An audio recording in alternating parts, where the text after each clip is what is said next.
wakiwa wamejaa neema na uwezo.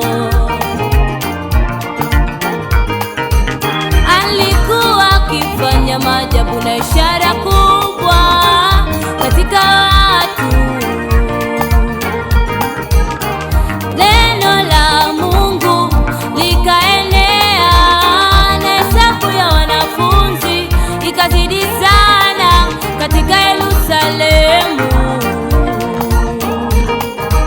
Stefano mtumishi wa Mungu aliyejaa imani na Roho Mtakatifu akiwa amejaa neema na uwezo,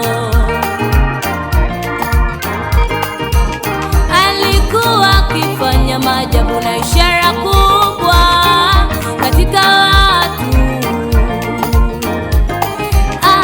Neno la Mungu likaenea na hesabu ya wanafunzi ikazidi sana katika Yerusalemu.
Ulitia kitu Bwana alikiona, si kwa macho ya nyama yake. Moyoni mwake ulitia kitu Bwana alikiona, si kwa macho ya nyama yake.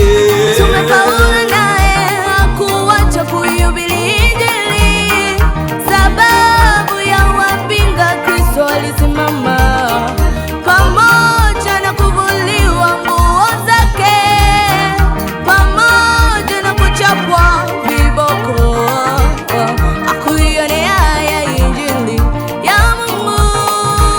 Moyoni mwake ulitia kitu Bwana alikiona, si kwa macho ya nyama yake. Moyoni mwake